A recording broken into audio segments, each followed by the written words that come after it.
Hi students, हम लोग playing with number सीख रहे हैं। ठीक है, यूकेबी प्रेजेंटेड बाय। चलिए आज हम लोग फर्दर आगे कंटिन्यू करते हैं क्लास। अपने लास्ट क्लास से हमारा न्यू एक्सरसाइज स्टार्ट होने वाला है। ठीक है, 3.4। तो ज़रा उसे चेक कर लिया जाए।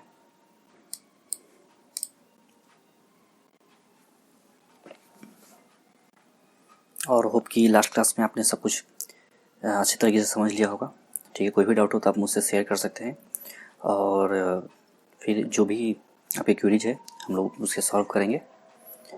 ठीक है, और कोई भी डाउट हो आप उसे रिवीजन पहले कर ले, उस पर 2-4 सवाल प्रैक्टिस कर ले। ठीक है, अगर साइड बुक पर कोई है आर.एस. अग्रवाल जैसा, आप उसका भी मतलब उससे भी क्वेश्चन बना सकते हैं। आपसे सारे क्वेश्चन हम बनने लगेंगे। उसके बावजूद भी अगर कोई डाउट रह जाता है तो आप मुझसे कमेंट सेक्शन में क्वेश्चन लिख देना। अगर मेरे पास मैंने खाली समय में उसे देख लिया तो उसे सॉल्व कर लूँगा। ठीक है, और आपको बता दूँगा। आप साइड बुक से भी बना सकते हो, कोई दिक्कत नहीं है। ठीक है, एनसीईआरटी आपका तो सारा क्वेश्चन सॉल्व हो ही जाएगा। ठीक ना। और मैं बारी बारी से सारे कॉन्सेप्ट को क्लियर करते चल रहा हूँ। कोप्राइम का भी कॉन्सेप्ट समझा दिया था। ठीक है, फैक्टर मल्टीपल भी हम लोगों ने समझ लिया था। कोप्राइम एक और फिर से समझ लीजिए। ऐसे फैक्टर, ऐसे दो नंबर, जिससे मान लीजिए जैसे मैंने 8 और 9 ले लिया, अगर बगल के ही दो नंबर ले लिया जाए। ठीक है, तो अगर मैंने इसके डिवीजन देखे तो 8 को कौन कौन डिवाइड कर सकता है, तो हमने देखा कि 1, 2, 4। ठीक है, और 8 तो अपना है ही। उसी तरीके से 3 को कौन कौन डिवाइड कर सकता है, 9 को, तो 1, 3, 9। ठीक है, इन दोनों में हमारा जो कॉमन फैक्टर कौन कौन सा है, फैक्टर मतलब जो इन दोनों को पूरी तरीके से डिवाइड कर सके, उसे हम लोग फैक्टर कहते हैं हिंदी में। The number which divide completely the other number. ठीक है, दैट इज कॉल्ड फैक्टर। तो ये आपका फैक्टर निकल गया। अब इन दोनों में सिर्फ एक ही 1 कॉमन है, तो हमारे लिए बस यही चाहिए कि अगर कोई भी इन दोनों नंबर में सिर्फ एक ही नंबर कॉमन होना चाहिए। ना 3 कॉमन है, ना 2 कॉमन है, ना 4, ना 8। ठीक है, तो इस पर कोई कॉमन नहीं है, सिर्फ एक कॉमन है, 1। इसे ही हम लोग क्या कहते हैं, कोप्राइम। तो क्विक रिवीजन हो गया, मल्टीपल और फैक्टर्स हम लोग ने समझ लिया था। अब आ जाइए इसके कॉमन फैक्टर निकालते हैं। किसके, 20 और 28 के। तो निकाल लेते हैं। 20 को हम लोग क्या लिख सकते हैं, 1, 2, ठीक है, 4, 5 और 20। हमें निकालना है कॉमन मल्टीपल। क्या निकालना है, कॉमन फैक्टर्स। ठीक है, जो इन्हें कॉमन तरीके से काट सके। तो अभी हम लोग देख लेते हैं। ठीक है, 1, 2, 4, 7, 14 एंड 28। इसके अलावा तो 28 को कोई नहीं कट कर सकता है। तो देखिए हमारा कॉमन फैक्टर क्या निकल गया, 1, 1, 2, 2, 4, 4। इसका मतलब हमारे फर्स्ट का आंसर क्या निकल गया, 1, 2 एंड 4। आप इससे कॉमा करके लिख लेंगे। ठीक है, अब आ जाइए नेक्स्ट में हमारे, मैं दो सवाल बनाते चला जाऊंगा, बाकी आप समझ के उससे बना लेंगे। ठीक है, देखिए ये सवाल इसी के तरीके का है। ठीक है, जो फर्स्ट वाला मैंने समझाया वो इसके तरीके से है। आप जब बनाओगे तो आपको समझ में आ जाएगा। तो मैं एक बना देता हूँ। चलिए 35 और 50 वाला बता देता हूँ। दोनों एक ही है, जो बड़ा मुझे लगा तो मैं उससे सॉल्व कर देता हूँ। चलिए यहाँ है 35। जब 35 को हम लोग किससे डिवाइड कर सकते हैं, 135 से 135। ठीक है, और आ जाइए 50 को 1, 2, 5, 10, 25 एंड 50।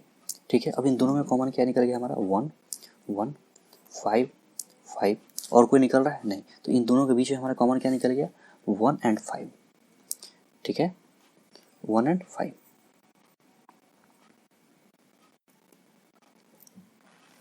तो हम लोग इसे लिख देते हैं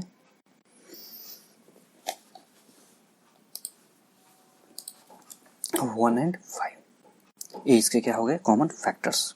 अब जी find the common factors between 3, 4 and 8। चलिए भाई अब इसे चेक कर लिया जाए कॉमन फैक्टर्स। तो 4, 8 एंड 12 के बीच का कॉमन फैक्टर क्या है, तो चलिए 1, 2 एंड 4। अभी तक हम लोगों ने सिर्फ 2 तक चेक किया था, अब हम लोग 3 नंबर्स का चेक कर रहे हैं, 1, 2, 4 और 8। ठीक है, 1, 2, 3, 4, 6 एंड 12। कोई दिक्कत, ये मैंने कैसे कर रहा, हम लोग बारी बारी से 8 को डिवाइड कर रहे हैं। ठीक है, 1 से, 2 से, 3 से, 4 से, 5 से, 6 से, 7 से, 8 से। अगर आपको नहीं समझ में आता एकदम लेमन लैंग्वेज, एकदम नॉर्मल तरीके से, कोई भी बच्चा जिसको एकदम इनिशियल कुछ समझ में नहीं आ रहा है कि ये सब नंबर कहाँ से आ रहे हैं, ठीक है मैं समझ सकता हूँ। अगर मैं भी आपकी जगह होता तो यही सोचता कि आप ये नंबर कहाँ से लिख के ला रहे हो। बहुत सारे बच्चे हैं जो शायद इसे स्ट्राइक ना कर पाए एक बार में कि 1, 2, 4, 8 कहाँ से आ रहा है। आप ऐसा करो, 1 से 8 को डिवाइड करो, देखोगे कि 1 से 8 पूरी तरीके से कट जाएगा। उसी तरीके से 8 को 2 से डिवाइड करो, इसका आ जाएगा 4। फिर 8 को 3 से डिवाइड करो, इसमें आ जाएगा कुछ पॉइंट समथिंग, ठीक है, 2 पॉइंट समथिंग आ जाएगा। तो हम लोग को पॉइंट में आंसर नहीं चाहिए, हमें कंप्लीट पूरा नंबर चाहिए, ठीक है, 2 4 4.2 या 4.5 नहीं, ठीक है। तो इस तरीके से आप देखोगे कि 4 से पूरी तरीके से कट जा रहा है, फिर 6 से नहीं कटेगा, 7 से नहीं कटेगा, 5 से नहीं कटेगा, फिर 8 से कट जा रहा है। तो इस तरीके से मैं इन सारे नंबर्स को निकाल रहा हूँ, ठीक है। ये मैंने निकाल दिया।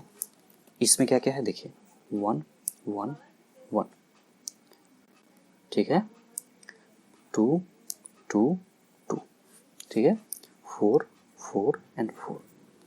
इन तीनों में सबसे ज़्यादा कॉमन क्या निकल गया, 1 2 एंड 4। तो हमारा कॉमन फैक्टर क्या निकल गया, ये जो नंबर है 4 8 और 12, ये इन तीनों से डेफिनेटली ही कटने वाला है, ठीक है। तो ये हम लोगों ने बना लिया। अब आइए चेक करते हैं दूसरा क्वेश्चन को। ये आप सॉल्व कर लोगे उसी तरीके से, कोई दिक्कत नहीं होना चाहिए। देखिए, find 3 common multiple of 6 and 8। थोड़ा सा मेहनत वाला काम है, लेकिन हम लोग इसे करके देखते हैं। देखिए, 6 और 8 का हमें मल्टीपल चाहिए, तो 6 का टेबल याद आता है हमें, 6 12 18 24, ठीक है, 30 36 42 48, ठीक है। कितना चाहिए, हाँ 3 चाहिए तो मिल जाएगा। चलिए आइए, 8 मिलेगा, नहीं मिलेगा,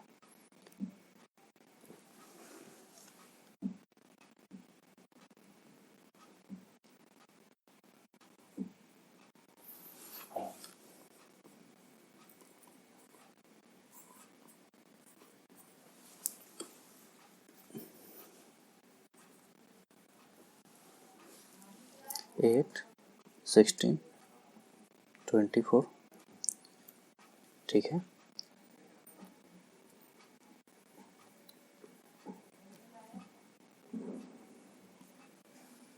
ठीक है। तो हमें लगता है कि 24 हो जाएगा, ठीक है, उसका तो 48 हो जाएगा, और एक हमारा 72 हो जाना चाहिए। तो आइए इसमें चेक कर लेते हैं।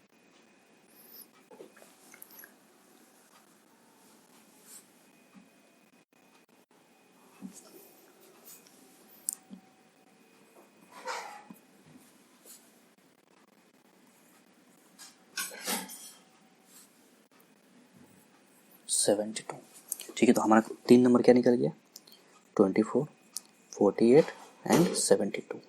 यही हमारे तीनों क्या निकल के आ गए, इसके 3 कॉमन मल्टीपल। हमने क्या किया, इन 3 का टेबल पूरा लिख दिया, जहाँ तक हो सकता है, जहाँ तक हम लोग जा सकते हैं, ठीक है। 8 का भी उसी तरीके से हम लोगों ने कर दिया।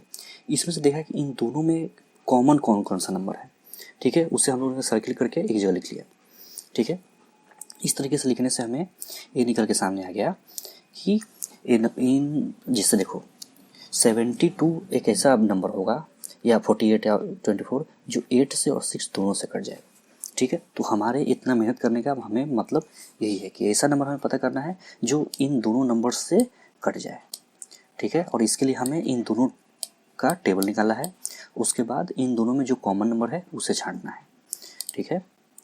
तो यहाँ तक आपकी बातें समझ में आ रही होगी। अब right all the 4 numbers less than 100 that are common multiple of 3 and 4। तो उसी तरीके से थोड़ा सा ज़्यादा मेहनत वाला काम होगा। देखिए, 3 है, 3 6 9 12 15 18 21 24 27 30, ऐसे करते करते करते हमें 100 तक जाना है, ठीक है। उसी तरीके से 4 के टेबल में देख लीजिए, 4 8 12, ठीक है, 16 20 24। देखो एक पैटर्न निकल के सामने आ रहा है, आपको पता चला। देखिए 12 12 इसमें मिल, हमें जब पहला नंबर मिल गया ना, उसके बाद से देखना अब उसी के लम्स में चलेगा, उसके बाद हम लोग सेकंड चेक करेंगे।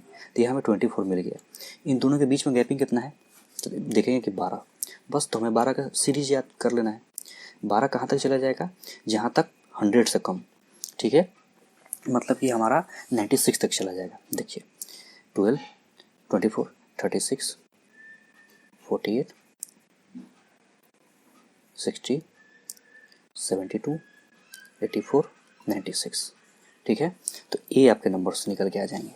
ये मैंने कैसे किया, मैं 100 तक नहीं किया, ठीक है, आपने देखा मैंने कैसे किया। एग्जाम में आपको 100 तक जाना पड़ेगा, ठीक है, उसके बिना आपको कोई दिक्कत नहीं है, मतलब उससे आप बच नहीं सकते हो। एग्जाम में पूरा मेहनत करना पड़ेगा। आप क्या करोगे कि पूरा 100 तक लिखोगे उस तरीके से, जैसे मैंने एक गोला लगाया 12 पे तो आपने 12 खोज लिया, फिर 24 खोजा आपने 24 खोज लिया। उस तरीके से जब आगे बढ़ोगे तो यहाँ आएगा 48 या 36, ठीक है। इसके बाद आता था 36, इस पे भी आगे 36 आ जाएगा, ठीक है। आप उसको फिर गोल घेर लोगे, तो इस तरीके से एक नंबर आपके पास निकलता चला जाएगा। एक शॉर्ट ट्रिक है पता करने का कि दो नंबरों के बीच में गैप कितना है। मैंने देखा कि 24 को 12 से जब माइनस किया तो हमारे पास 12 निकल के सामने आ रहा है, दूसरा नंबर 24 निकल के सामने आ रहा है। इसमें मैंने फिर 12 जोड़ दिया, ठीक है, तो मुझे कितना मिल गया 36। इसमें फिर मैंने 12 ऐड कर दिया, मुझे कितना नंबर मिल गया 48। इस तरीके से मैं गया 96 तक, क्योंकि 100 के बाहर तो जाना है नहीं, तो हमारा लास्ट जो नंबर मिला वो 96, ठीक है। तो होप कि ये क्वेश्चन भी आपके समझ में आ गया होगा, ठीक है। अब आ जाइए, which of the following numbers are coprime. बस अभी भी हम लोगों ने सीखा है 18 एंड 35। चलिए 18 को ब्रेक कीजिए। 18 किससे किससे कट रहा है, 1 से, 2 से, 3 से, 6 से, 9 से एंड 18 से, ठीक है। 35 जरा हमारा आ जाइए 1 से, 7 से, 5 से एंड 35 से। अब देखिए सिर्फ 1 ही एक ऐसा नंबर है जो इन दोनों को कट कर सकता है, तो हमारा ये नंबर दोनों क्या हो गए, को प्राइम, ठीक है। आते ही मैंने आपको ये समझाया था कि को प्राइम क्या है, ठीक है। तो होप कि ये आपने समझ गया। एक क्वेश्चन मैंने वाला सॉल्व किया है। अब एक आ जाइए एक बड़ा सा नंबर सॉल्व कर लीजिए, तो सा डर आपका निकल जाएगा। देखिए मान लीजिए कि 216 है, 215 है, ठीक है। आपको पता है कि 5 के मल्टीपल में है, तो 1 तो दोनों में कॉमन होगा ही होगा, 1 से तो कटेंगे ही कटेंगे। 5 से डिवाइड करके अगर हम लोग देख लेते हैं तो 5 से कट जाएगा। 5 से डिवाइड करेंगे तो कितना मिलेगा हमें, देखिए 5 से डिवाइड करेंगे तो 4 टाइम्स और उसका 3 टाइम 43 टाइम। इसका मतलब ये नंबर हम लोग अगर इसे 5 से मल्टीप्लाई करें तो 43 से भी कट रहा है, ठीक है। 5 से कट गया, मतलब और भी देख लेते हैं। 215 उसी तरीके से बारी बारी से सारे नंबर से कट करके देख रहे हैं। अगर 15 से मैं देखूँ अगर तो नहीं, 15 से भी नहीं, 5 के मल्टीपल से ही। देखिए लास्ट में 5 है तो दूसरा नंबर के बारे में तो सोचना ही नहीं। 5 के मल्टीपल में सोचिए, 5, 15, 25 से नहीं जाएगा, 25 से तो कटेगा ही नहीं, ये 215 हो गया, ठीक है। अब मुझे लगता है बीच में किसी नंबर से और से कटने वाला है, कटने वाला होता तो अभी तक में रिफ्लेक्ट कर जाता है, ठीक है। क्योंकि देखिए मेन 43 प्राइम नंबर है, समझ रहे हो, तो ये किसी और से कटेगा ही नहीं, तो हमें ज़्यादा उधर दिमाग लगाना ही नहीं, ठीक है। ये तो 2 से कट रहा है, सीधा सीधा दिख रहा है। 3 से ट्राई कर लेते हैं तो 3 से भी कट गया, ठीक है। और देख लेते हैं जब 3 से कटेगा तो कितना आ जाएगा, 7 और 3, 7 और 2 72। इसका मतलब ये 36 से भी कट जाएगा, ठीक है, ये 36 से भी कट जाएगा, तो फिर 18 से भी कट जाएगा, ठीक है। देख रहे हो 72 से कट रहा है तो 1836 भी उसी में आ गया। 72 तो हमारा ही, देखिए 72 3 जा 6 और 21, ठीक है। और ले लीजिए 2 से जब डिवाइड करेंगे तो कितना आ जाएगा हमारे पास, 108, इसका मतलब 108 से भी जा रहा है, ठीक है। 216, तो इसके बीच में हमें कोई और कॉमन नंबर नहीं मिल रहा है। इसे मैं थोड़ा सा क्लियर कर देता हूँ, आपके ज़्यादा साफ साफ दिखेगा, ठीक है। तो हमें पता चला कि ये जो नंबर है ये दोनों हमारे को प्राइम निकल गए, ठीक है। देखिए 216, अब इसमें कॉमन क्या निकल गया हमारा, सिर्फ 11। कोई भी ऐसा नंबर है जो 43 या 5 कहीं इसमें दिख रहा है, नहीं दिख रहा है। हमारा ये दोनों क्या नंबर हो गए, को प्राइम, ठीक है। तो आपसे सवाल डायरेक्ट इसी तरीके से पूछा जाएगा और आपको उस तरीके जवाब देना है। देखिए a number is divisible by 5 and 12, एक ऐसा नंबर है जो 5 और 12 दोनों से कट रहा है, ठीक है भाई। तो 5 से और 12 से हमें कटने वाला नंबर कैसे पता करते थे, 2 तरीके हैं इसके, मैं दोनों तरीके भी आपको समझाऊंगा। देखिए 5, 10, 15, 20, 25, 30, ठीक है, 35, 40, 45, 50, 55, 60, ठीक है। और आ जाइए यहाँ पे 12 से, क्योंकि हमें देखिए एक ऐसा नंबर चाहिए जो दोनों से कटे। दोनों से कटने का मतलब क्या है कि हमें इन दोनों के बीच में कॉमन नंबर निकालना है, तो ठीक है 12, 24, 36, 48 एंड 60। तो 60 ही एक ऐसा नंबर है जो इन दोनों से कट रहा है, गौर से आप देख लीजिए, न 30, न 15, न 40, कोई भी नहीं। ठीक है, तो हमने क्या देखा कि 60 ऐसा नंबर है जो हमारे 5 से एंड 12 से दोनों से कट रहा है। इसका एक और तरीका है, जैसे देखिए अगर 5 को मैं डायरेक्ट 12 से मल्टीप्लाई कर देता हूँ तो मुझे 60 मिल जा रहा है। ऐसा आप एग्जाम में नहीं करेंगे, अभी तो एकदम नहीं करेंगे। आप कर सकते हैं, लेकिन अगर मान लो कि आपसे 1 मार्क पे क्वेश्चन पूछ दिया तो आप इसका इस्तेमाल कर सकते हो। लेकिन अगर क्वेश्चन 3 मार्क्स का आ गया तो आपको तो इस मेथड से जाना पड़ेगा। आंसर तो इससे भी आ जाएगा, आंसर इससे भी आ गया। अगर एग्जाम में आपके पास 1 मार्क का आ गया क्वेश्चन और आपको जल्दी से सॉल्व करना है तो क्या करोगे, आप उसे मल्टीप्लाई कर दोगे। देखो मैं तरीका बता रहा हूँ आपको। अगर मार्क्स चाहिए एग्जाम में और टीचर कट नहीं करे, अब मान लो 3 नंबर का क्वेश्चन है और आप सिर्फ इतना करके चले आ रहे हो, टीचर कितना देगा, हाफ मार्क देगा। चलो मेहनत किया तो 1 नंबर भी दे सकता है। 3 नंबर का क्वेश्चन में आपको 1 नंबर मिल रहा है। लेकिन अगर आपको 3 मार्क्स का क्वेश्चन है तो आप 3 मार्क्स में इस तरीके से ही लंबे तरीके से लिखोगे। 5 का टेबल जहाँ तक जा सकता है आप उसे लंबा खींच के लेके जाओगे, 5 5 5 ऐड करते चले जाओगे। और 12 का भी वही करोगे जहाँ तक जाए, और फिर दोनों में कॉमन मिलाओगे। ठीक है, दोनों में जो नंबर कॉमन मिल जाएगा वो ऐसा नंबर होगा जो इन दोनों नंबर से कटेगा। समझ में आएगा बात। 1 मार्क्स के लिए, 3 मार्क्स के लिए मिल गया मार्क्स कंप्लीट। चलिए बाकी तो लैंग्वेज आप बना ही लेते हो। ठीक है, a number is divisible by 12। ठीक है, by what other number will be is divisible. एक ऐसा नंबर है जो 12 को काटता है। नंबर इज डिविजिबल बाई 12, एक नंबर है जो 12 से कटता है। By what other number will that number will divisible. तो एक कोई नंबर है जो 12 से कट रहा है, जैसे मान लो कि 60 12 से कट रहा है। ठीक है, कितना टाइम, 5 टाइम्स। तो और कौन कौन से नंबर होंगे जो 60 को पूरी तरीके से काट देंगे, कुछ नहीं सोचना है। देखिए 1 2 4 6 और 12, ये ऐसे नंबर होंगे जो पूरी तरीके से 60 को भी काट लेंगे। मतलब अगर कोई नंबर जिसे 12 पूरी तरीके से डिवाइड कर रहा है वो ये सारे नंबर भी उसे पूरी तरीके से डिवाइड करेंगे। समझ में आ गया। कौन कौन से नंबर हो गए, 1 2 4 6। इसमें ज़्यादा कुछ था नहीं, थोड़ा सा लैंग्वेज प्रॉब्लम है। ठीक ना, लैंग्वेज पढ़िएगा तो समझ में आ जाएगा। चलिए तो आज इसे यहीं तक कंप्लीट किया जाए। फर्दर हम लोग प्राइम फैक्टराइजेशन सीखेंगे, उसका ये चैप्टर धीरे धीरे ख़त्म ही हो जाएगा। ठीक है, थैंक्स फॉर वॉचिंग।